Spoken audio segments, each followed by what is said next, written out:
vous êtes à l'écoute de la Ligue des Cinévores, toujours avec votre animateur Mathieu, et je suis avec mes fidèles collaborateurs, comme d'habitude, pour notre dernier épisode de l'année, car l'année touche à sa fin très bientôt, et nous, on prend des bonnes vacances bien méritées, surtout pour Max, qui a besoin de repos, car il doit se faire opérer demain, donc on va être là pour lui dans ses pensées, on va souhaiter que tout aille bien pour lui.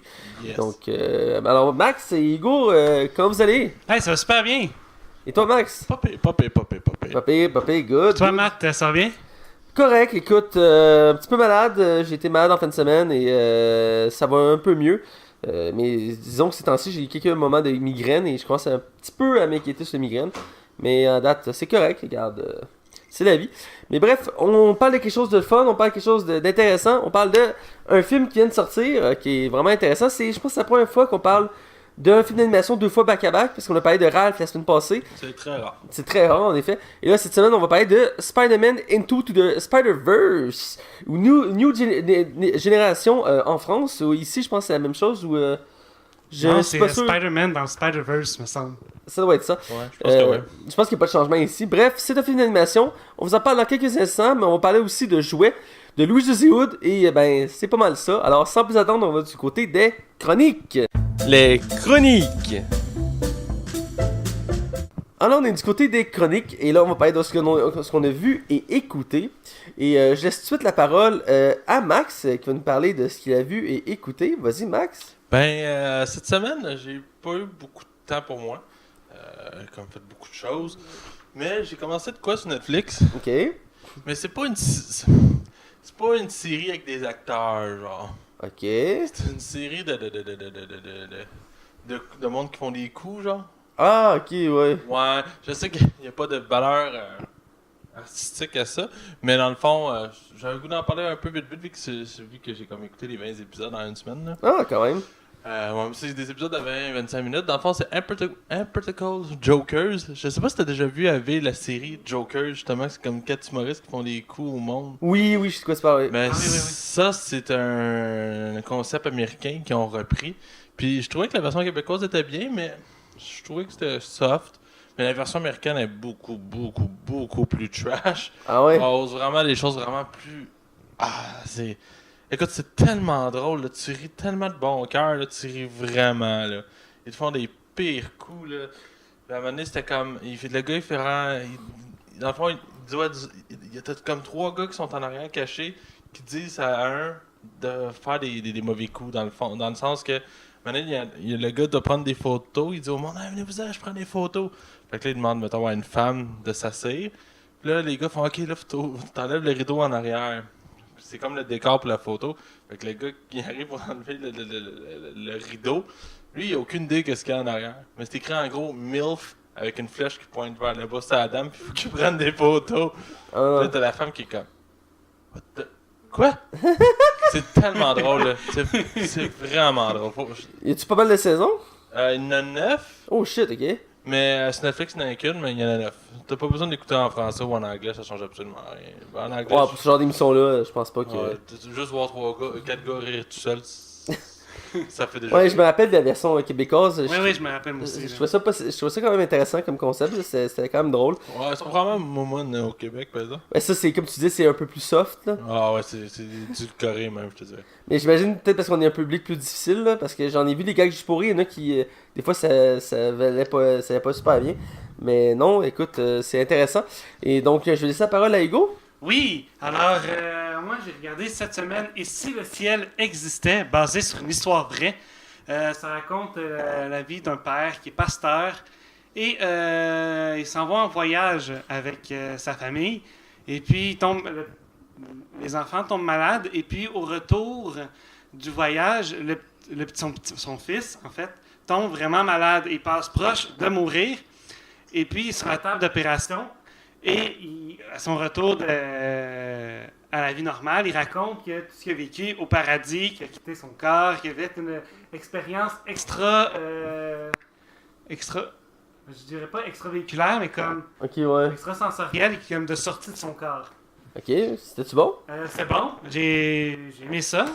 J'ai passé un bon moment en famille, mais voilà. Ensuite, j'ai enchaîné avec... j'ai regardé Batman The Dark Knight. Ah, un classique. Ah, Tu sais, un classique, là, l'épisode où le Joker fait exploser un hôpital. Ah, ben oui. Je me trompe peut-être de film, mais vous me corrigerez, les gars, si je me trompe de film. Non, c'est exactement ça. Le Joker fait exploser un hôpital, puis c'est celui qui interprète le Joker, Heath Ledger. Heath Ledger, improvise totalement la scène parce qu'apparemment il y a eu une erreur dans le dynamitage de l'hôpital qui devait démolir. Ensuite, j'enchaîne. J'ai écouté Stalingrad.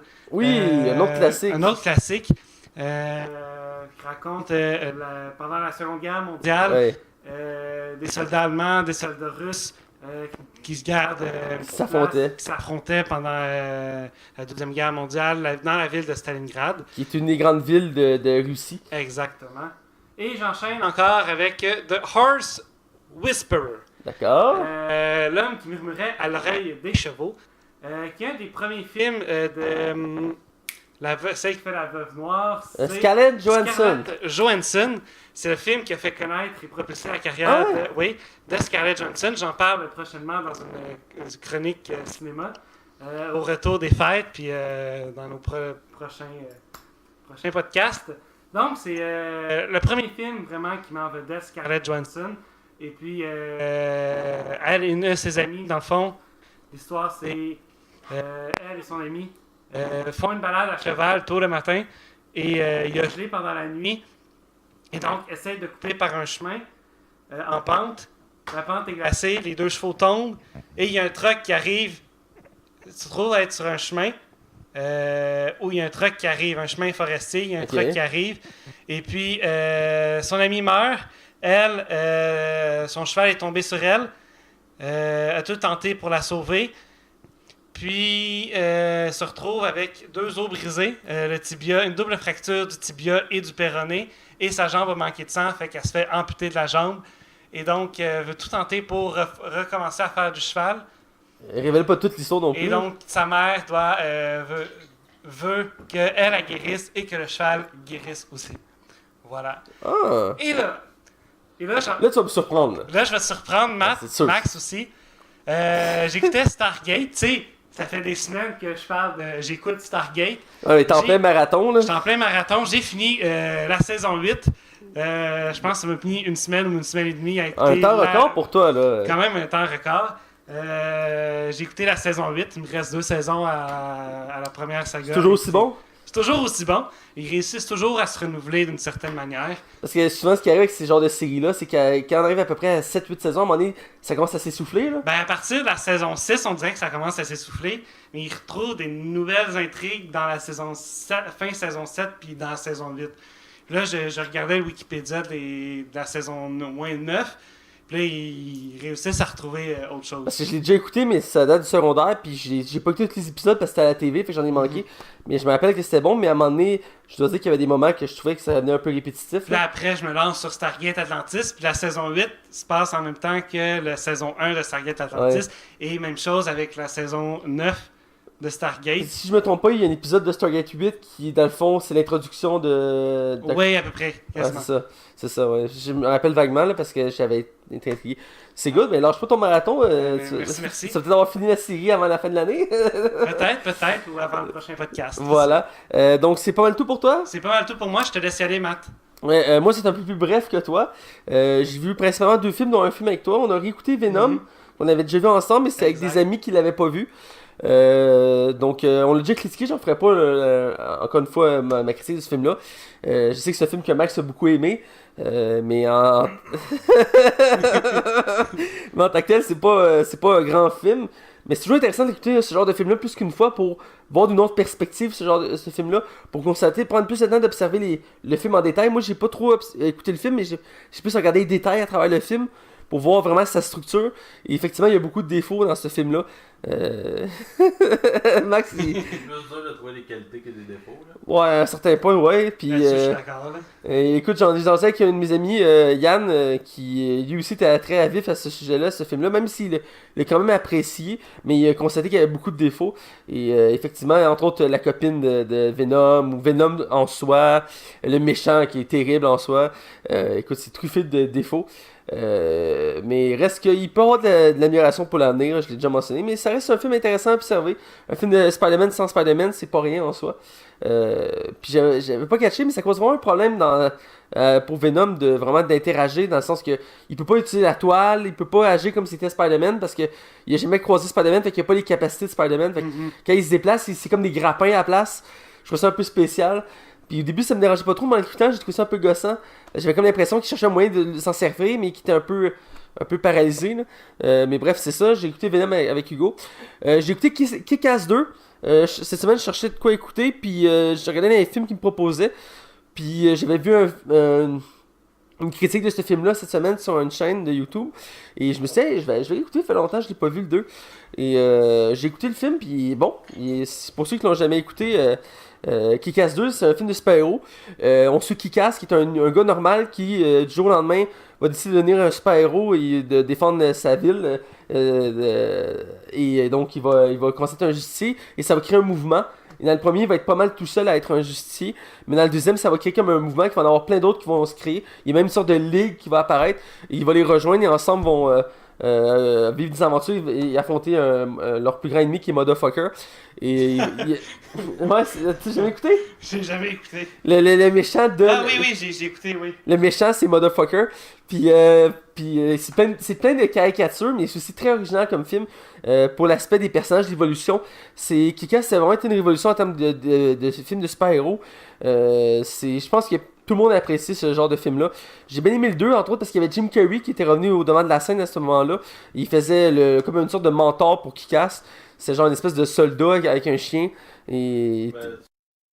Ouais, c'est ça, tu veux-tu une petite anecdote par rapport à Jim Carrey? Dans le fond, pendant la promotion du film, Jim Carrey il a vu le film après. Et dans le fond, quand il a terminé de tourner le film, il l'a vu après. Et il a décidé de pas faire aucune promotion, aucune entrevue, rien, parce qu'il considérait que le film était trop violent. Ok. Ah ouais? Là, je me suis toujours dit, puis je pense que je suis pas le seul qui a eu cette réflexion-là. Il dit, Chris, pendant le tournage, je me suis jamais rendu compte que le film était violent, genre. Hey, c'est weird, c'est... Ouais, mais ça, cette passe-là, c'est un peu où Jim Carrey était bizarre, là. Ouais. On dirait que ce gars-là, depuis 10 ans, il s'en est jamais remis, là. Ouais, ben, il faut dire qu'il y a une période qui était plus ou moins là. Je veux dire, il faisait plus de gros projets, puis... Ah ouais, Jim Carrey encore. Lui, là, s'il aurait jamais décroché, il serait encore au top. Ah, écoute, lui, c'était un 5 étoiles. Là. Je veux dire, moi, j'adorais tout ce qu'il faisait, là, puis... Là, il a recommencé à faire des choses, mais il essaie de faire des contre-rôles, puis ça marche pas super bien. Mais c'est un excellent acteur, j'aime beaucoup Jim Carrey.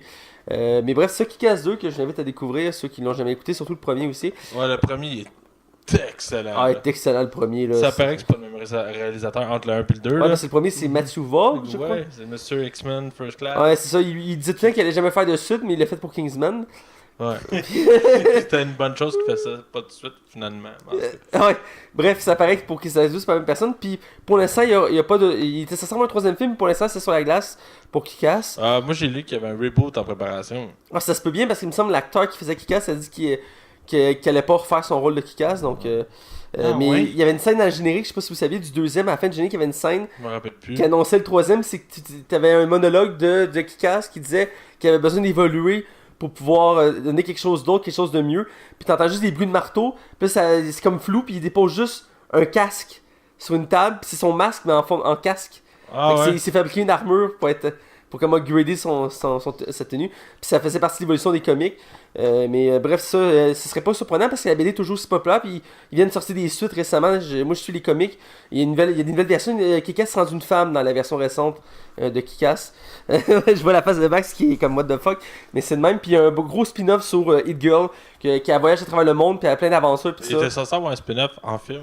Ouais, le problème c'est que l'actrice a vieillissait trop vite là. Ouais, puis que le 2, ben il a pas pogné ben pour elle. Au box-office là, c'était. Ah ben, je sais qu'il y a quelques défauts que les gens ont critiqués là, mais. Je me rappelle la première fois que je l'ai vu, j'ai fait tabarnak, c'est quoi ce film là? C'est bien fucking bon. Là. Ouais, c'était vraiment bon le premier Kick-Ass. Bref, Kick-Ass 2.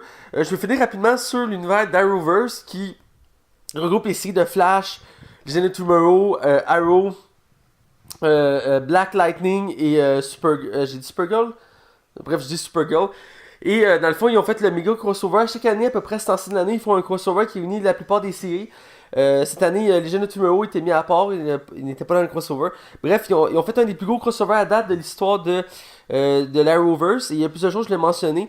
D'abord, que c'est la première fois qu'il est dans le crossover, il annonçait le prochain crossover qu'il va avoir l'année prochaine. Ce qui veut dire que, plus ou moins officiellement, chaque série qui était dans le crossover va avoir une autre saison de confirmer. Ce qui veut dire qu'Arrow va sûrement avoir au moins une 8ème saison. Pour Arrow, qui disait que la 7ème pourrait être la dernière, mais en tout cas. Et j'ai bien aimé le crossover qui revenait sur des comics classiques de l'univers de DC. Et aussi, ce que je mentionné, c'est qu'ils ont introduit des personnages de l'univers de Gotham. Donc, on a pu voir Batwoman, qui n'est pas Batgirl, faut pas mélanger les personnages. Et qui était une super-héroïne de l'univers de Batman, qui est plus un anti-héros pour ses méthodes. Et j'ai bien aimé la version que j'ai vue. Elle est jouée par Ruby Rose, que Max, toi, tu connais comme actrice. Elle joue dans Meg, elle joue dans Orange is the New Black, Triple X3 aussi. Ouais, aussi, ouais. C'est une actrice qui fait souvent des films d'action, des séries plus. Ouais, elle a la face de fille des films d'action. Ouais, c'est ça, exactement. Elle a joué dans John Wick 2 aussi. Oui, c'est vrai, puis j'avais bien aimé là-dedans. Puis vraiment, je trouve qu'elle a la gueule d'une Batwoman. J'ai bien aimé la voir à l'œuvre. J'ai bien aimé les références de Batman dans cet univers-là. Parce que souvent, c'est assez limité les références qu'ils peuvent faire de Batman dans les séries.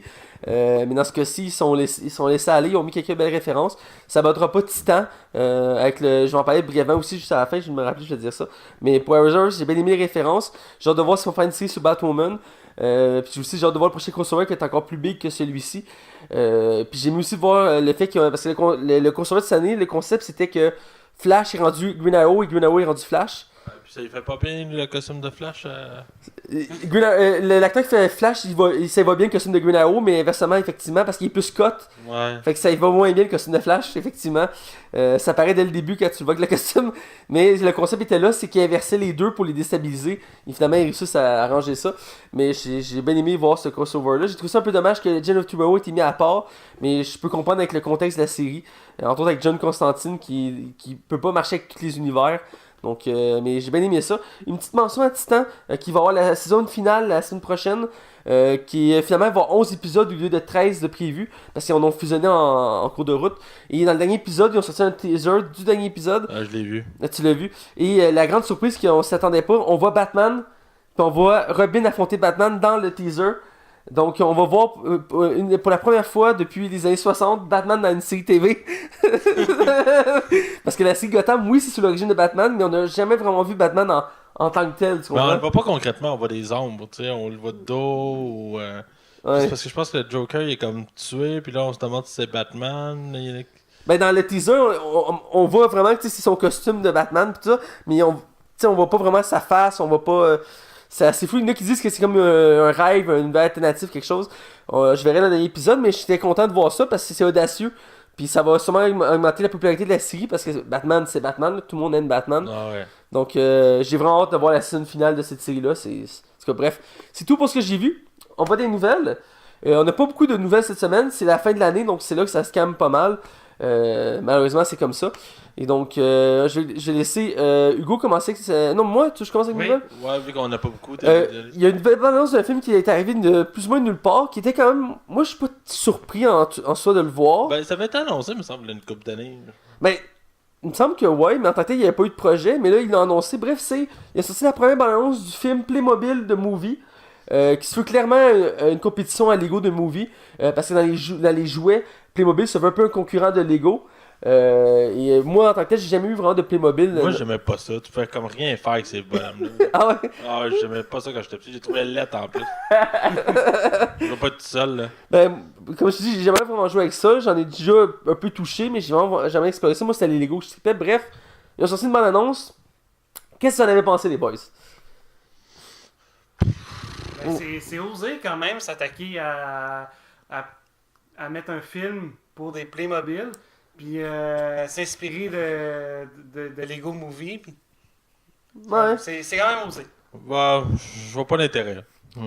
Honnêtement, j'en vois moins intérêt que Lego Movie, comme Max. Mais la balance, je la trouve intéressante. L'histoire a l'air d'avoir quelque chose d'intéressant. Mais dans l'ensemble, je trippe moins que Lego Movie. C'est sûr que ça va pogner chez les jeunes, je serais pas surpris. Mais dans l'ensemble, je vois pas trop l'intérêt, comme j'ai dit. Mais bon, je vous invite quand même à voir la bande-annonce, juste pour voir ce que c'est. C'est assez intriguant, je trouve. Donc, je voulais vous en faire part.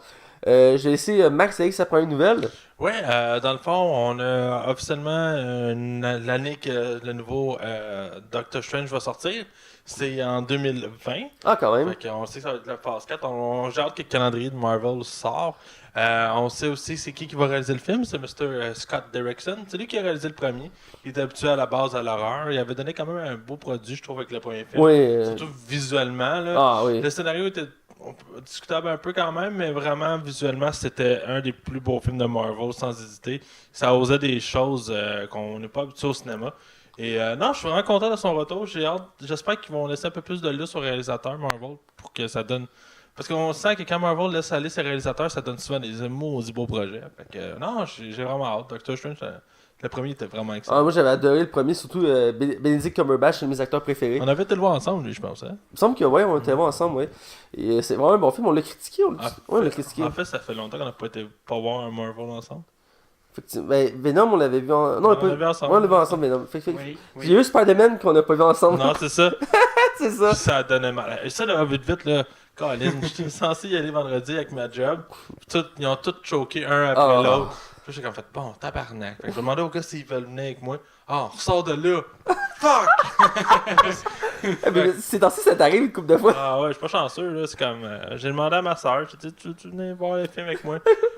Ah ouais, c'est Spider-Man? Ouais, ok. Ah, ouais, au moins t'as trouvé quelqu'un. Ouais, ben sinon, j'y allais encore tout seul, là. C'est vrai que c'est un peu poche. Parce que Wreck-It Ralph tout seul, c'était comme.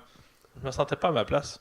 T'as l'air de pédophile? Un peu, je trouve, un enfant. Un peu, ouais. Ouais, je sais c'est quoi, je Fait sais que, quoi. je te laisse enchaîner. Je sais pas c'est qui prend la prochaine nouvelle. C'est moi, je continue une nouvelle. On a le droit à un teaser de la saison 2 de Punisher qui donne le ton quand même et qui montre que ça va être sûrement au même niveau que la saison 1.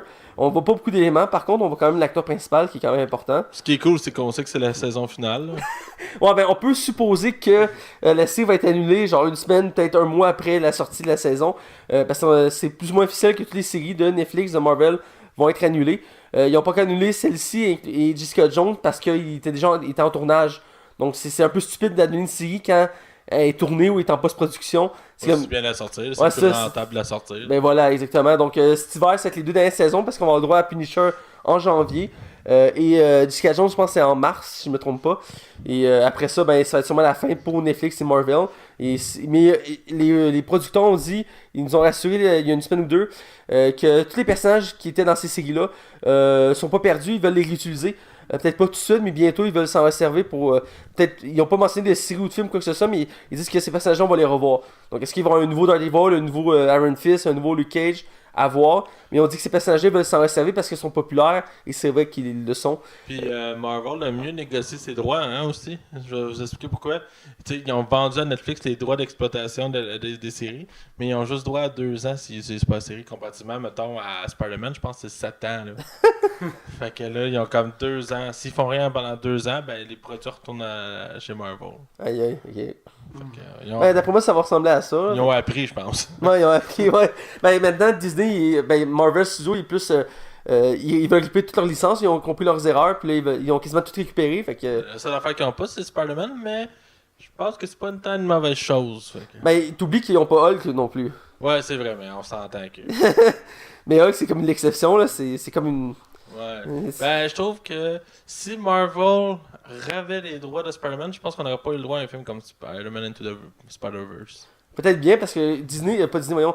Sony, ils font des bons films d'animation. Spider-Man, c'est la preuve, on va en reparler tantôt, c'est excellent. Donc ma nouvelle, c'est le teaser. J'ai hâte de voir la saison 2 de Punisher parce que c'est un personnage que j'aime beaucoup. J'ai fait une vidéo la semaine passée sur les BD Punisher que j'avais. Je vous en parlerai plus loin de ma page, de mon nouveau projet. Mais bref, c'est ça. Donc je vois que Hugo, tu as une grosse nouvelle pour nous? Oui, j'ai une nouvelle pour vous. Un nouveau film d'animation qui va être produit par les studios d'animation Pixar, donc qui est annoncé par Disney, Onward, en avant en français. Ah, ok. Le film suivra le cours de 2 adolescents elfes qui vivent dans une banlieue peuplée d'autres créatures fantastiques, mais où la magie a largement disparu. Ah, ok.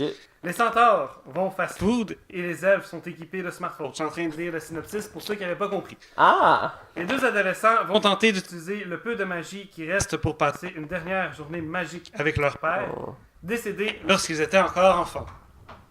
Du côté casting, Parce que Disney nous a dévoilé Il doit avoir des gros noms, je pense. des gros noms. Un casting 5 étoiles. Il va y avoir Chris Pratt, Oh, quand même, qui ouais. est derrière les Gardiens de la Galaxie. Octavia Spencer, Ah ouais, qui a oui. joué dans Shape of Water. Ouais, oui, je sais c'est qui. Ah, c'est la muette, ça? Non, c'est la noire. Ok, ouais, je Je peux pas dire. C'est de même, ça a fallu. Ok, c'est bon. Ben, c'est pour t'aider, là. Ouais, non, j'ai tout ça. Ouais, j'ai compris tout de suite. Ok, excuse-moi, continue. Julia Louis Dreyfus, qui a joué dans Veep et Arrested Development. Ok. Et Tom Holland. Ah, ben oui. Je dirais pas dans quoi il a joué, tout le monde sait c'est qui a fait. Ben, Qu'est-ce qu'il a fait? juste au cas où, parce que c'est quand même un acteur assez jeune, fait que si tu suis pas les films de super-héros, tu sais pas c'est qui. Ouais, qui a fait Spider-Man Homecoming. Ouais, c'est ça, c'est le nouveau Spider-Man de l'univers Voilà. de MCU, voilà. Donc, le film ne manquera pas de tête d'affiche, réalisé par Dan Scanlon. Cette production va sortir dans les salles le 6 mars 2020. Ah, c'est un peu loin quand même. Fait qu'on aura pas de Pixar en 2019. Probablement, mais ce film-là va sortir le 6 mars Il n'y a pas de 2020. Pixar l'année prochaine? Ah non, attends, il y a l'histoire de jouer 4, j'ai rien dit. Voilà. Voilà. Voilà. Tout est dit. La boucle est bouclée. Voilà. C'est ça, c'est parce que aux Oscars, chaque année, dans la catégorie animation, s'il y a un Pixar, c'est Pixar qui gagne. Fait que quand il n'y en a pas, ben là, ils sont fuckés, ils font comme, ben là, on prend quoi, là, on prend quoi, là. Fait que là, Mais c'est vrai que c'est quand même eux autres qui font généralement les 90% du temps les meilleurs films là, d'animation. Il y a eu Shrek, là. en tout cas, Bref. bref. Madagascar 1 était très bien aussi. Ouais, Kung Fu Panda 1 aussi, je l'avais bien Les aimé. films Les deux d'animation, sont bons, c'est ça. soit Pixar, Disney ou les 10% qui restent DreamWorks Du Morse, des fois c'est avec sous- des films indépendants. Ouais. Bref, ce film-là qu'on a vu, il pourrait peut-être se retrouver là, hein, il pourrait peut-être. Que je faisais déjà. Ouais, si c'était une nouvelle, j'ai hâte d'en voir plus. Parce que J'ai hâte d'en voir plus, puis j'ai hâte de voir la bande-annonce aussi. Ouais, parce que les films de Pixar souvent sont assez uniques en soi, donc j'ai hâte de voir quel univers ils nous ont créé là. Donc je vais laisser Max continuer avec ses nouvelles. Ouais, ben il m'en reste une petite nouvelle que quand même j'étais pas au courant. Quand j'étais allé voir le film hier, j'ai eu droit à une balance, un film québécois. Et c'est le nouveau film avec Louis-José Hood et Antoine Bertrand. Louis-José Hood, dans le fond, est comme un menteur compulsif, un mythomane, dans le fond, et compte des mensonges à tout bout de champ. Là. Ah, je suis pogné dans l'ascenseur, ah, j'ai une crevaison. Je suis pogné dans le trafic, mais c'est jamais vrai. Et dans le fond, c'est une comédie qui me rappelle un petit peu un peu ce que Père en flic aurait pu être. Aurait pas eu. A été. Ouais. Je pense que ça fait. Moi, Louis-José Hood, c'est comme une valeur sûre au cinéma québécois. J'ai pensé à la même chose, effectivement, je trouve que c'est une valeur sûre. Ouais. Moi, je l'aime beaucoup, Louis-José. Je me fais moins rire maintenant en tant qu'humoriste, mais en tant qu'acteur, je trouve qu'il s'en sort vraiment bien. Là. Puis c'est comme. Ça fait du bien dans un paysage de film québécois que là, on n'a pas eu grand-chose depuis comme 2 ans. Là. Ça fait déjà 2 ans, Bon Cop, Bad Cop et Père en flic 2? Ouais, je pense que ça fait 2 ans, ouais. Ouais, ça, on n'a pas eu rien d'autre, à moins que j'en oublie. Ben, il y a eu le film avec... Avec Martin et Matt, là. Ah ouais, Triple 3, mais ça n'a pas été un méga succès non plus. Non, c'est ça peut être. Puis le film avec D.B. Winchwhite, là, la Bolduc. Là. La Bolduc, ouais. La Bolduc, il était bon, il était vraiment acclamé. Ouais, c'est Oui. ça. Moi, ça me parlait vraiment pas, là. Mais je suis clairement pas le public non plus. Fait que, ouais, ça s'appelle Menteur. Ça sort au courant de l'été. J'ai hâte de voir ça. Fait que, Moi aussi, Mathieu, j'ai hâte de voir ça, ça a l'air vraiment bon. Dernière petite nouvelle assez rapide, c'est sur le film Bird of Prey qu'on a parlé une couple de fois récemment. On va avoir le droit, il y a un nouveau méchant qui est annoncé au film. Qui est bien, c'est pas le gros méchant en soi, mais ça va juste qu'il y a un complément intéressant. C'est le méchant Victor Zaz, qu'on peut voir brièvement dans le premier Dark Knight, quand il s'échappe de l'asile, et on en voit un qui a un couteau dans les mains, puis il y a des cicatrices dans le visage. C'est, pour faire simple, c'est un méchant secondaire de l'univers de Batman qui se fait une marque sur le corps chaque fois qu'il tue quelqu'un, puis il aime ça les égorger avec un couteau, et il échauffe entre autres. On peut le voir dans la Les gars chauves. On peut le voir dans la série Gotham, il fait le bras droit de Camille Falcone dans la série Gotham. Et dans cette série-là, dans le film, il va être joué par Chris Messina, qui a été choisi pour faire le rôle. Donc c'est un petit méchant sûrement en début de film ou qui va être secondaire. C'est pas un méchant que tu peux mettre comme en premier plan parce qu'il n'y a pas assez de background pour. Mais ça peut ajouter une petite tension au film parce qu'il est très psychopathe. Donc ça peut ajouter une petite action. Je trouvais ça intéressant de le mentionner parce que le casting sort au compte-goutte de ce film-là. Donc à chaque fois qu'il y a un personnage comme ça intéressant des comics, je vais le mentionner. Alors voilà. Donc c'est déjà tout pour les nouvelles. Tu me permets-tu de faire une petite anecdote rapide? Ça va être super short. Ouais, vas-y. Je sais plus c'est quel pays. J'aurais dû aller le chercher pendant que tu parlais, je m'excuse. Je sais pas si vous l'avez vu passer. Il y a comme une loi dans un cinéma. Ok, attendez. Il y a un pays qui finance des films et le gouvernement ne veut plus financer les films où que les méchants ont des cicatrices au visage. Oui, j'ai entendu parler de ça. Oui, j'en ai entendu parler. Pour pas que le monde pense que ceux qui ont des cicatrices dans le visage sont des mauvaises personnes. Oh boy. Oh boy. On est rendu là. Ouais. Je vais en parler. Fait que c'est tout. Ouais, c'est bon, c'est une bonne anecdote. On va être dans la zone box-office pour parler de nos résultats de la semaine dernière. Alors, allons-y. Bienvenue dans les chroniques box-office de Max. Alors, on est dans la zone box-office et là, on va parler de nos résultats la semaine dernière. Max, alors j'ai hâte d'entendre ça. C'est catastrophique. On s'est planté solide les trois. Ça a pas bien été. Écoute, je ferai pas de production pour la semaine prochaine puis qu'on est en arrêt pendant un mois. Mais on fera un petit tour d'horizon des films qui ont des chiffres pendant les temps des fêtes. On va commencer avec le moins intéressant selon moi. C'est The Mule, le film de Monsieur... Ah oui, Clint Eastwood. Clint Eastwood, merci. C'est un film personne n'avait entendu parler. C'est son deuxième film cette année. Il est productif. Et dans le fond, c'est ça. Alors, moi, j'avais prédit un 10 millions. Hugo, un 25 millions. Et Matt, un 12 millions. Mais le film a rapporté 17 millions de dollars à son premier week-end. Je suis quand même surpris que ça soit aussi élevé. Mais Clint Eastwood est très populaire. Ouais, ben c'est ça que j'avais mentionné quand j'avais mis mon pari. Celle plus proche, techniquement, c'est Matt. Là. Ouais, après c'est Right, j'aurais gagné. Là. Après c'est Right, t'aurais gagné, mon Matt. Sinon, The Mortal Engine, le film produit par Peter Jackson. Le film a encore reçu la note à basis sur Rotten Tomatoes depuis la semaine passée. Ouais, c'est catastrophique. Moi, j'avais prédit 39 millions de dollars. Puis je pense que j'étais allé trop. Ouais, tout en avait fini du bon. Moi, j'étais dans le fond. Hugo a prédit à 15 millions. Puis toi, Mathieu, à 30 millions. T'étais plus proche de moi quand même. Là. Ouais. C'est Hugo qui a gagné. Le film a fait 7 millions de dollars à son premier week-end. 7 millions pour un film de Peter Jackson. Pour vrai, le film, c'est un flop. C'est littéralement oh mon dieu. Ça avait l'air tellement cool en plus. Ouais, mais le concept a l'air malade. Là. Mais sinon, tant qu'à se planter, on va se planter encore plus. Ah, vas-y. C'est que t'as pas bien été celle-là. Je suis vraiment surpris parce que les films de super-héros, même si c'est en animation, ça pogne en temps. Hein? Ah oui. On est d'accord, ça pogne en temps. Puis moi, j'avais prédit un 70 millions pour Spider-Man Into the Spider-Verse. Hugo, un 75 millions. Il est encore plus optimiste que moi. Puis Matt, un peu plus posé, a prédit 65 millions de dollars. Ben, le film a fait 35 millions seulement. Ouais, ça... Ouais, j'étais dans le champ. Je veux dire qu'à la balle comme Spider-Man, ça vend, là, tu sais. Ouais, mais c'est un film d'animation maintenant. Il y en a qui aiment pas ces films d'animation. Fait que... Ouais, je trouve que c'est gâché son plaisir. Ouais. Bref, fait que c'est ça. On va retourner après ça, quand on retourne du show l'année prochaine. On va toucher à les films qui sont sortis pendant le temps de nos vacances. Parfait, comme entre autres Bumblebee qui sort la semaine prochaine. Ouais, puis il y en a beaucoup là. Aquaman aussi, ouais. Ouais. Bref, sans plus attendre, on va du côté non-spoiler. Et je rappelle, cette semaine, on critique le film Spider-Man Into the Spider-Verse. Attention, vous rentrez dans la zone non-spoiler. Attention, vous rentrez dans la zone non-spoiler. Alors, on est du côté non-spoiler. Et cette semaine, on critique le film Spider-Man dans le Spider-Verse. Dans le Spider-Verse. Dans le Spider-Verse. Excusez-moi, j'ai de la misère à tenir le nom en français, ça m'arrive pas souvent. Ou en anglais, Into to the Spider-Verse. Ou New Generation en France. Bref. New Generation. Ouais. Vous me découragez, les Français. Voilà. C'est tellement une traduction française en plus. Les réalisateurs, il y en a 3 pour ce film-là, c'est assez particulier. Les 3, c'est des réalisateurs qui sont pas vraiment connus. On a regardé en Wikipédia, ils n'ont pas fait de choses particulières. Je vais les nommer par contre, c'est Bob Persichetti, Peter Ramsey et Rodney Rothman, qui sont les 3 réalisateurs du film.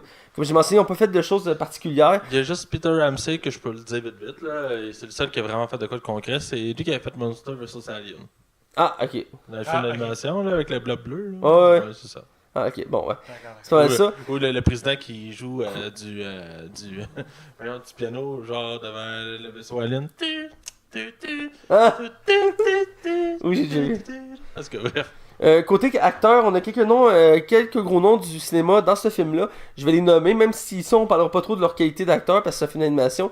Lui qui joue Miles Morales, qui est le personnage principal du film, c'est Shamrick Moore. On a Chris Pine qui fait Spider-Man, le Peter Parker. On a Elle Stenfield qui fait Gwen Stacy. On a Nicolas Cage qui fait Spider-Man Noir. On a Liv Schreiber qui fait Wilson Fisk. On a Oscar Isaac qui fait Spider-Man, un Spider-Man alternatif, je vais pas dire lequel parce que je veux pas spoiler trop l'histoire. Et bref, c'est les noms les plus connus du casting du film. Je vais les nommer parce que c'est quand même des gros noms du cinéma. Entre autres Chris Pine et Live Schreiber. Je pense qu'on dit Liv, je pense. Ouais, je suis pas sûr. Mais il est pas évident à dire. Là. Ouais, puis Nicolas Cage aussi qui est dans le. C'est son deuxième film d'animation de super-héros qu'il fait cette année. Je sais pas si vous le saviez, mais c'est lui qui fait Superman dans Teen Titan Go. Ah oui, je me sens que j'avais vu ça. Ouais, dans Teen Titan Go, c'est lui qui fait Superman. Donc c'est son deuxième film d'animation de super-héros qu'il fait cette année, c'est assez comique.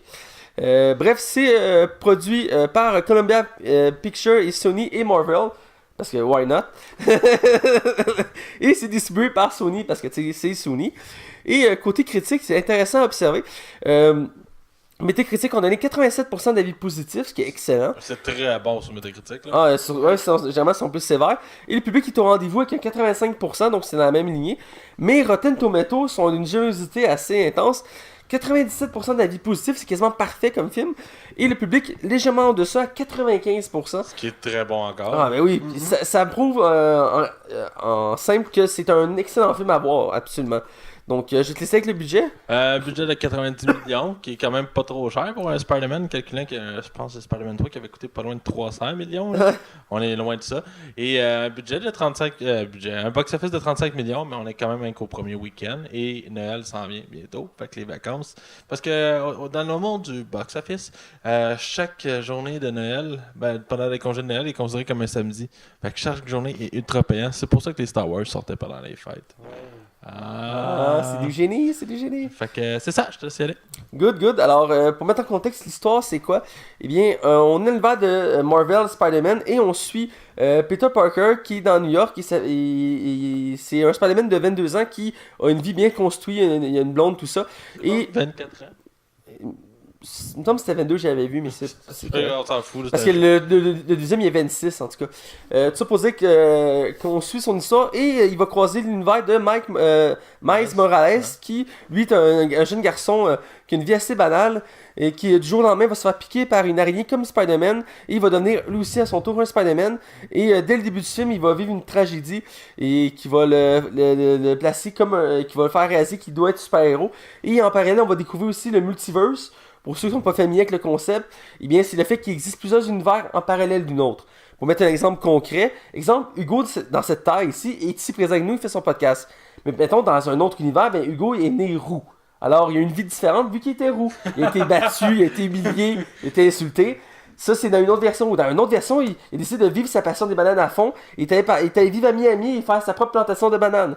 Ça, c'est une autre version alternative. J'aimerais voir cette version-là.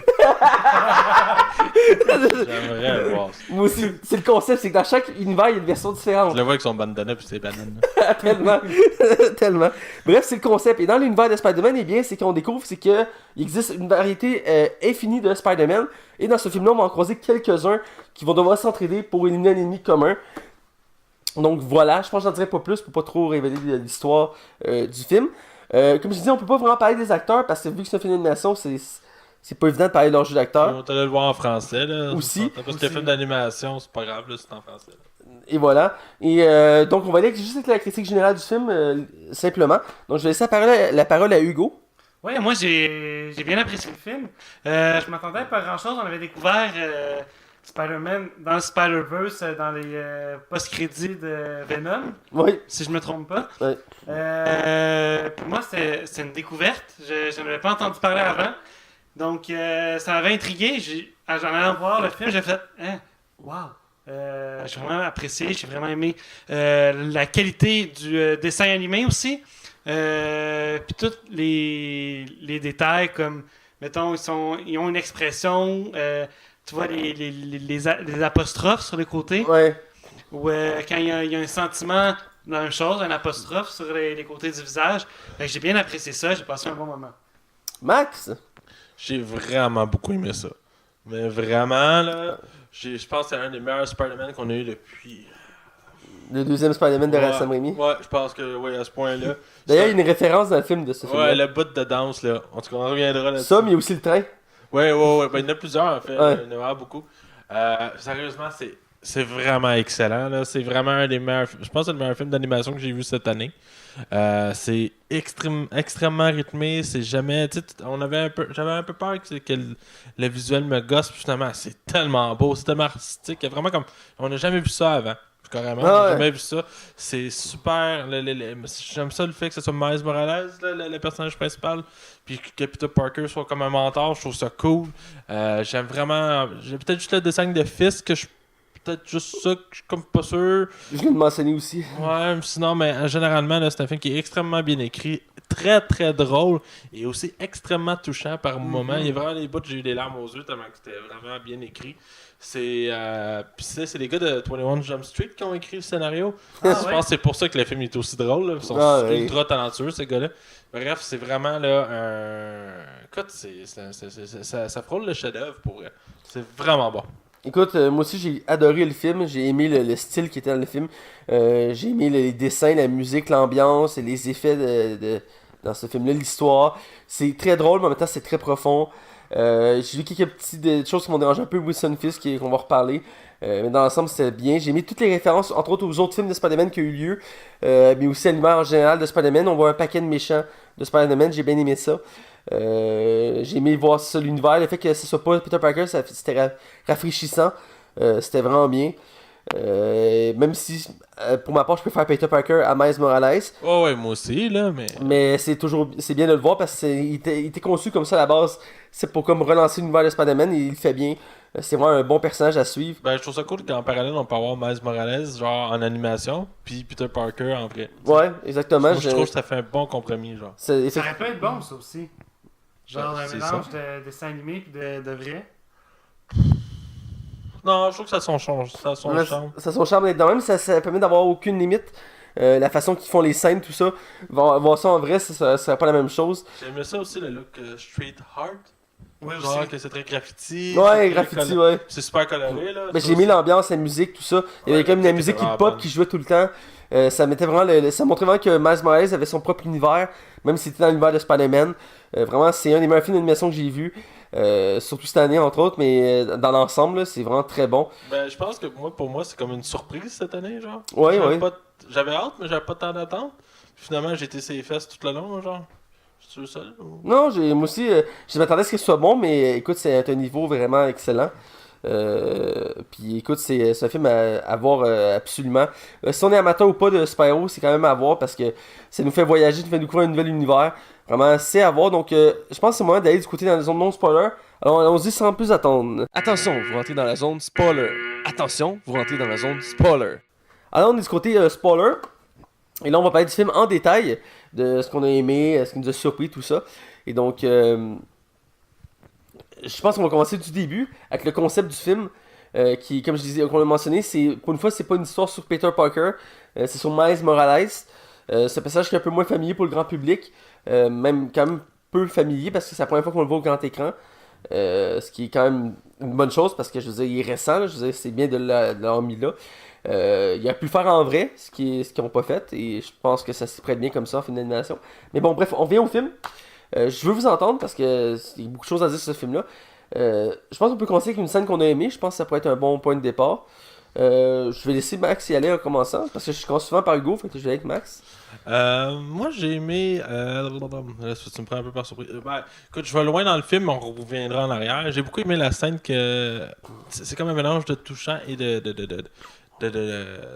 d'épique. En fait, c'est quand t'as comme Miles, Gwen, puis Peter qui s'en vont chez Tante May voir la tante, puis genre Peter Parker il est comme pas prêt parce que lui dans son univers à lui elle est morte. Puis c'est ça, il s'en va rencontrer, il s'en va avoir. Fait que ça amène vraiment un beau petit moment touchant d'elle qui revoit quasiment son fils, là, même si c'est son neveu. Puis à quel point qu'elle est badass, Tante May, là-dedans. Genre, elle ouvre une base, ils vont complètement en bas. Puis il y a comme plein de costumes, dont le costume du jeu de Spider-Man qui est sorti. Ouais. Je sais pas si tu l'as remarqué. Complètement à gauche, il était de là. Ouais. Sinon, parce que ce costume-là a été designé pour le jeu. Moi, ce qui m'a étonné de cette scène-là aussi, c'est que Tante May connaissait l'univers de Spider-Man, puis c'était de son neveu, Ouais. qui faisait, puis qui Ben, était je- Spider-Man. Je pense que dans la version actuelle ou dans les comics où ils sont rendus avec Peter Parker, je pense que ils sont elle sait là, qui est Spider-Man. Fait que là, dans les prochains, maintenant. Dans les comics récents, en tout cas, parce que pas à jouer à 100%, mais en français, non, elle sait pas. Elle sait pas, ben ça se peut. Hein, mais de toute façon, il a bien fallu qu'elle sache quand il est mort. Ouais. Ils l'ont identifié, le corps. Ouais. Non, c'est ça, je trouve que ça. Puis, ce que je voulais dire par épique, c'est qu'elle, justement, t'as comme Scorpion qui sort de nulle part. De Octopus qui est une femme. J'ai pas Octavia Octopus, hein. compris. Octavia, c'est-tu parce qu'elle vient le multiverse ou c'est qu'ils ont décidé que ça serait une femme pour le film? Je pense que c'est une version alternative de cet univers-là. Mais c'est parce qu'elle fait déjà partie de l'univers. C'est elle qui a créé la machine avec Fisk. Ouais, mais je veux dire, dans cet univers-là, c'est une femme, mais dans un autre univers, ben. C'est un homme. Bon, Mais, parce qu'ils ont ça dit va- que dans cette version-là, c'est une femme, là, je peux pas t'expliquer exactement pourquoi, là. Ça va pas déranger, j'ai trouvé son design cool. Là. Mais non, c'est ça qu'ils vont se battre dans la maison, puis ils sont en train de tout démolir. Là. Puis non, sérieusement, je trouve vraiment que c'est une très belle scène. Hugo? Ouais, ben moi aussi, j'ai bien aimé cette scène-là. Faut trouver une autre scène, là. Brûle pour point, je veux dire. Mais quand on introduit Miles Morales dans son univers aussi, au début, c'est comme, hey, salut, il voit son ancienne gang de l'école, fait comme, hey, moi je me suis ennuyé de vous, je m'en vais dans une autre école. Ben en fait, oh non, on s'est ennuyé de toi. Il fait, ah oui, tu t'es ennuyé de moi. Ça lui fait comme un petit chaud au cœur, un petit point au cœur. Puis quand il arrive dans son école, et là, surtout quand son père, qui est policier, le conduit à l'école, fait activer la sirène, dit que tu m'aimes. Ouais. Faut que tu le dises, là. Je t'aime, papa. Puis là, toute l'école est rendue qu'elle le sait. C'était quand même un fait cocasse aussi dans Moi, le j'ai une film. question technique pour Mathieu. Ok. C'est sûr que tu vas avoir la réponse. En fait, j'ai deux questions, si tu me permets. Vas-y, Je vas-y. pensais que la première, Gwen, dans cet univers-là, elle a le même âge que Miles? Parce que techniquement, elle a le même âge que Peter Parker. La Gwen que tu vois ne vient pas de cet univers-là. C'est ça que t'as peut-être pas fait le lien, mais elle vient d'un autre univers, Gwen. Ouais, mais là, quand il la rencontre à l'école, Ouais, elle a le même âge que lui, mais elle vient d'un univers alternatif qui est plus jeune, puis Ok. celle de la Spider-Man. fait que dans l'univers où elle perd Peter Parker qui se fait tuer, elle a le même âge que Peter Parker dans cet univers-là. Ouais. Fait qu'elle qu'on voit est plus vieille que Miles, genre. Théoriquement, ouais, elle serait plus vieille, ouais. Ça vient fucker, là. Ouais, mais dans son univers, c'est elle, la Spider-Man, c'est Spider-Gwen. là. Ouais, puis il est du coup, là, son costume. Ah, il- Deuxième question technique que j'avais aucune idée, puis ma petite soeur me l'a demandé, puis j'étais comme, je sais pas. Peter, le Spider-Cochon, il existe-tu vraiment Oui. ou il a été créé pour le film? Non, non, il existe vraiment, il a son propre univers, puis dans son univers, chaque Avenger existe, puis ils sont chacun un animal différent. Ouais. Ah, ok. Ah ouais. Puis Ouais, lui, c'était c'est en cartoon, c'est vraiment monté comme du cartoon. Tu sais, dans 15 il sort un marteau de ses poches, puis Ouais. tu sais, c'est le même Mais il principe. existe vraiment, là. Oui. C'est pas une série TV, c'est un comic, genre. Ouais, il est dans les comics, ouais. Puis il a été aussi introduit dans la série Spider-Man qu'il y avait à la TV il y a quelques années. Celle où il y avait, Spider-Man avait sa propre équipe de super-héros. Puis c'était. Voyons. Nick Fury, il veut le former pour devenir Avenger, fait qu'il met genre Power Man, Iron Fist, puis d'autres héros avec lui. Puis à un moment donné, en tout cas, il croise d'autres Spider-Man, puis il y a Spider-Pig là-dedans. Mais effectivement, il existe. C'est pas le plus intéressant, honnêtement. Là. Non, je pense que c'est lui qui allait me faire rire le plus, finalement. Le seul que je connaissais pas des versions qu'on a vues, c'est la fille. La fille asiatique du futur. Là. Ouais, mais non Ouais, plus. ouais, ça m'a étonné, C'est ça. peut-être pour le marché japonais là-bas. Ouais, que- ça faisait style, tu sais, ça faisait comme animé, là, quand Ouais, c'était décalé, c'était cool, là. les faits étaient... Moi, j'ai bien aimé ça. Pour moi, un bout que j'ai trouvé vraiment bon, c'est au début quand Miles Morales se retrouve à croiser Spider-Man dans le laboratoire de Fisk, et il réalise les deux qu'ils ont le même pouvoir, puis il dit « Ah, je vais te former, tu vas devenir comme moi. » Il dit « Ah, parfait, il dit « Bouge pas, je reviens, ce sera pas long. » Puis il commence à se battre, puis tout dégénère, puis il se pète la gueule, tombe à terre, puis là, Miles Morales vient le rejoindre, puis il dit « Oh, va faire ce que je t'ai censé faire, je vais te rejoindre dans le pas long. » Mais tu vois dans son regard qu'il est comme plus capable, il est essoufflé. Puis là, comme de fait, il va se cacher, pis t'as un fils qui arrive, que son look, il est assez discutable, puis il vient achever Spider-Man, t'es comme « Non! » Parce que c'est quelque chose que tu n'es pas habitué de voir. Je veux dire, voir Spider-Man mourir, voir un super-héros comme ça mourir, c'est choquant, là. Ouais, je m'y attendais pas pour vrai. Moi, je savais, parce que je connaissais un peu les comics de Miles Morales. Ben, je savais qu'il était mort dans l'univers de Miles, mais je pensais pas qu'elle allait le tuer. Je pensais que c'était lui qu'on voyait dans les bandes annonces. Ouais, moi aussi au début, là, Ça a mais... été une belle surprise, ouais. Ouais, ça m'a choqué, mais j'ai bien aimé l'émotion quand sorti. Il est blond. Ouais, il est blanc. Ok. Ouais, je sais, c'est ils ont dit ça de même. Ouais, mais il y en a pas qui. Il y en a pas qui. Tu sais, Spider-Man, il dit tu dois protéger ton identité. Ouais. Il y a une scène qui dit ça. Puis dans les comics, il prouve que Peter Parker existait, genre, parce que tu vois, comme dans les il faut dans les comics, tu vois vraiment que Spider-Man s'est fait mordre la main, puis que, en tout cas, il nous montrait que c'était qui, genre. Mais ils montraient pas en tant que tel que c'était Peter Parker, parce que tu l'apprends quand il meurt que c'est Peter Parker. Ouais, Parce que les nouvelles disent aujourd'hui Spider-Man est mort et c'était Peter Parker. Puis c'est ça, c'est triste. Par contre, je viens de me rappeler, il y a une chose que je l'ai mentionné du film. J'étais surpris de ne pas voir Jim Jamison. C'est vrai, hein? D'habitude, dans tous les films de Spider-Man, où, même s'il est pas là, il y a des références.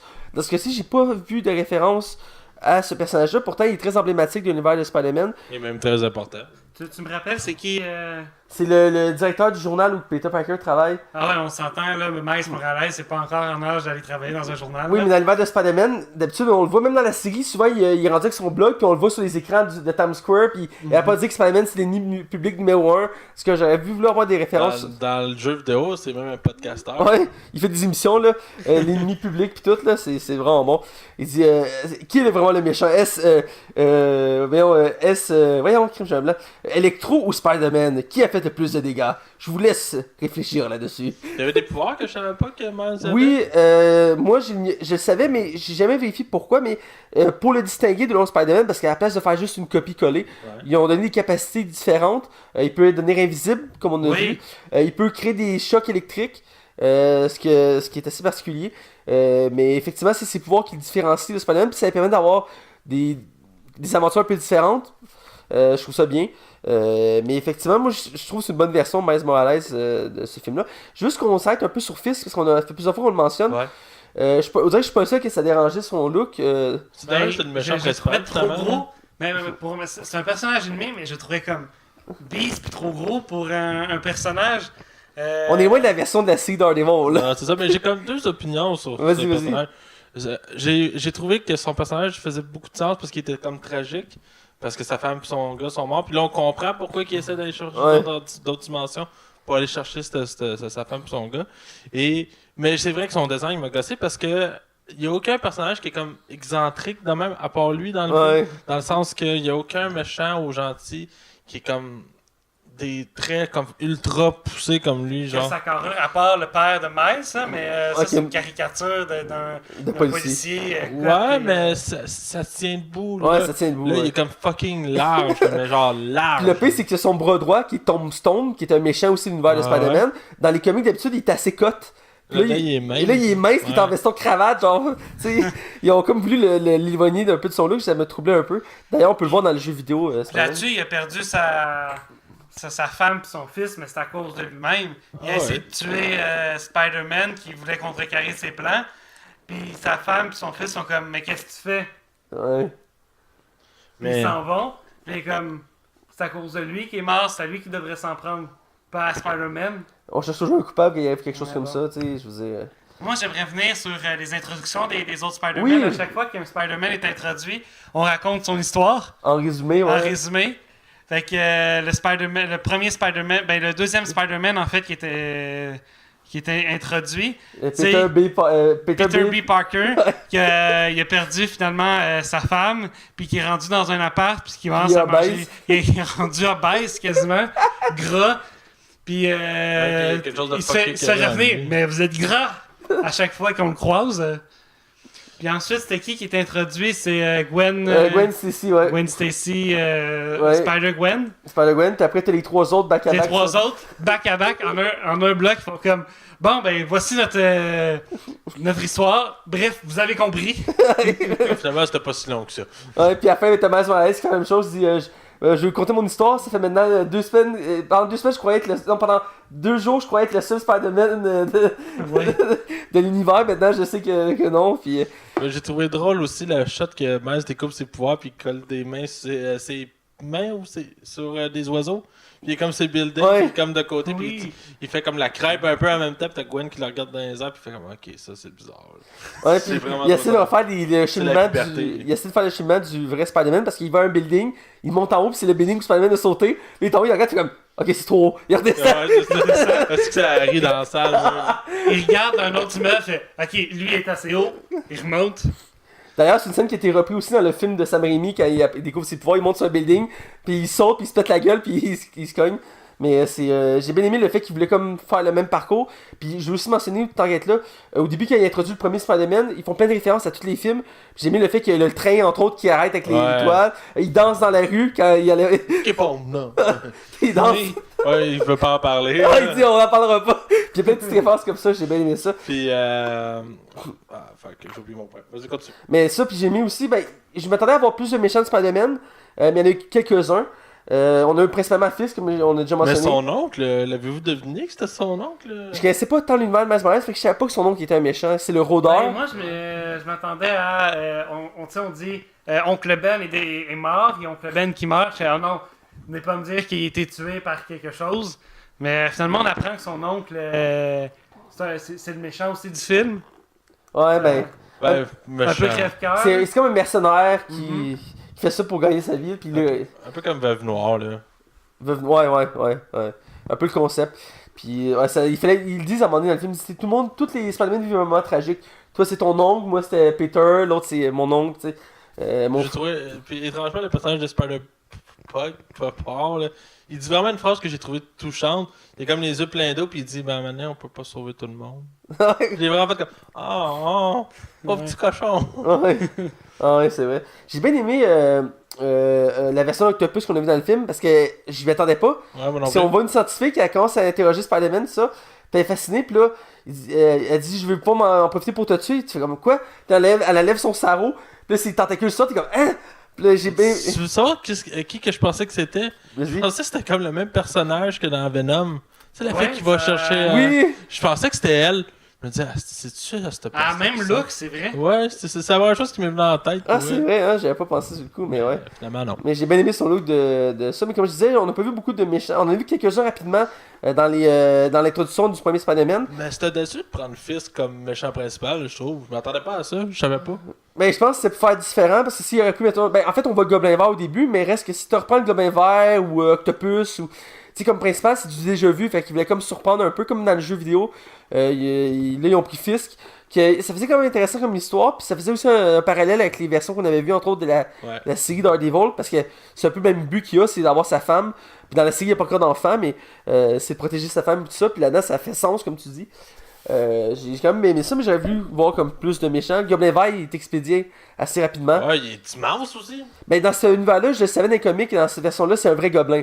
C'est un vrai gobelin vert, puis c'est pour ça qu'il est grand vert, pis ça. J'ai trouvé la shot que quand Miles décide de mettre le costume de Spider-Man, le vrai, là, Ouais. pas le suit acheté en magasin par Stanley, hein, soit dit en passant. Ouais, Oui, c'est oui, oui. la référence de Stanley. Ouais, très belle La référence de référence, soit Stanley, dit en passant. Mais j'ai vraiment aimé la scène où il y a comme les doigts qui sont attachés, collés sur de la vitre, puis qui se balancent vers le bas. C'est comme la vitre qui éclate avec lui. C'est Ouais. tellement une belle shot, là. Moi, Cette séquence-là est super belle. c'est tout le long du film, t'es comme waouh, c'est super beau. Elle mentionne à Stanley, comme tu disais, il demande qu'il prend le costume, il dit est-ce que je peux le ramener, puis il dit t'auras pas besoin de le ramener, je suis sûr qu'il va te faire.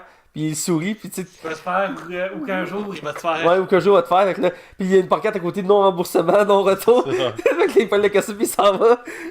Mais ça fait une référence d'ailleurs au comic parce que le premier costume qu'il a porté c'était effectivement le costume de Spider-Man normal. Puis après il y a eu son costume noir qu'on a pu voir. Qui est vraiment beau aussi. là. Ouais, qui est vraiment beau. Le design des costumes de Spider-Man, hein, sont-tu fous? Oui. J'aimais bien la version noire avec son chapeau là. Ah ouais, ben, il était intense, hein, ce personnage-là. Oui. C'est un détective des années 30. Il est comme complètement Le- troublé le par le cube détective Rubik, qui là. découvre le cube Rubik. Ah ouais, c'est ça, j'allais dire. Il fait comme, ça c'est quelle couleur? C'est bleu, Ouais, parce qu'il est dans un monde en noir et blanc, c'est vrai. lui dans un monde noir et Il est blanc. ultra tragique et intense, là. Ouais, moi j'ai bien aimé ça. Mais j'ai aimé toutes les versions de Spider-Man qu'on a eu le droit dans le film. Ouais. Mention aussi au fait que j'aurais voulu l'avoir dans le film, on l'a vu dans le générique, souvent pour le deuxième qui s'en vient, parce que c'était annoncé qu'il allait y avoir un deuxième film, puis un spin-off sur Spider-Gwen. Ouais. C'est Spider-Man 2099, qui est une version alternative du futur de Spider-Man, qui a un costume bleu et rouge, qu'on voit dans la dernière scène post-générique du film, qui, dans le fond, est aidé de la femme de Stanley, je sais pas si c'était là au début, à voyager dans le multiverse. Et donc, il se retrouve dans le passé, dans la série des années genre 80. Pas des années 60. Des années 60. Ou le 67. C'est la vieille série, puis il refait une scène emblématique de la série où que Spider-Man croise son clone. Dans l'original, c'est qu'il se pointe, il fait toi. Puis il fait comme c'est moi Spider-Man, il fait non, c'est moi Spider-Man, puis là, à la place, c'est juste lui qui pointe l'autre, puis comme il s'ostine. Puis c'est une belle référence à cet univers-là. Puis j'ai hâte de le voir plus dans le prochain film, parce que c'est un des Spider-Man que j'aime le plus. Puis ils ont voulu le conserver pour plus tard parce qu'il existe bien des versions. J'en connais beaucoup de versions de Spider-Man intéressantes. Ce serait intéressant de voir Mars aller dans le futur.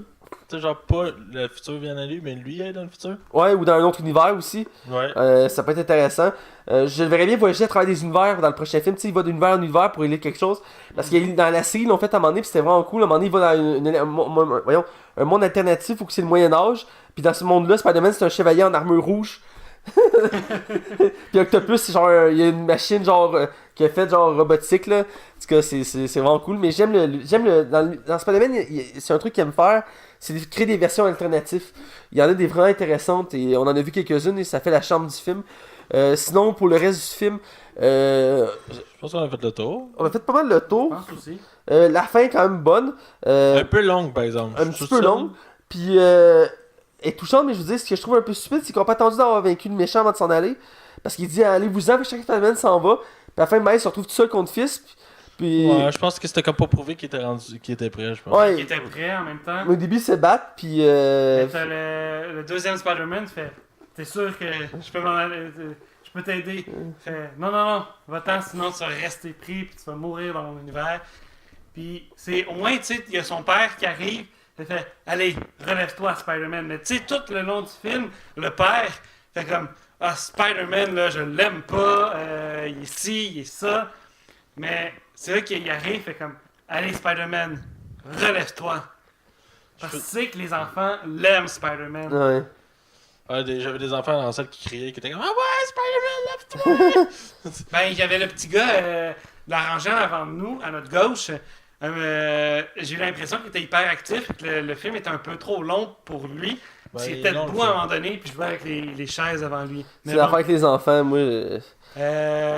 Sinon, moi j'aurais deux petites scènes rapides. Non, vas-y. J'ai trouvé extrêmement touchante la scène que le père vient comme annoncer, même si Miles le savait, Ouais. que son oncle était mort à travers la porte. Comme tu voyais, il y avait comme quelque chose qui les séparait. Je trouvais ça super beau comme scène. Je trouvais ça comme. Ça rendait vraiment la famille attachante. Et j'ai oublié mon deuxième point, je pense. Ben, ça fait penser à cette scène-là. Je fais une petite remarque. Il faut le savoir pour le savoir. Mais son coloc, Oui. c'est le même personnage qui est le meilleur ami de Spider-Man dans Homecoming. Ah ouais? Ouais, Ah oui! c'est le même personnage. Ils sont tous fuckés, là. Mais j'ai bien aimé la scène. De toute façon, on le voit dans la bande-annonce où ils sont au plafond, puis ils se déplacent. Puis Ouais. ils veulent pas se faire voir par le coloc. Ah, mais. Finalement- Vas-y. Finalement, Spider-Pig qui fait ouais, est-ce que les animaux parlent dans ton univers? Je voudrais pas lui faire peur. Il se relève la tête, tombe par terre. Puis à la fin de la scène, il y a Miles qui fait juste se rendre. Il réussit à se libérer de ses liens.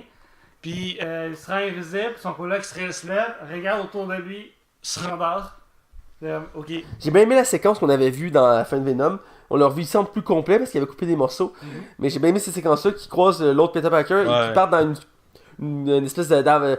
Ils s'accrochent après le train, Oui. puis se font traverser à travers la ville, puis là, ils se cognent un peu partout. Puis c'est vraiment très comique, mais j'ai bien aimé le design de cette scène-là, la façon que c'est construit.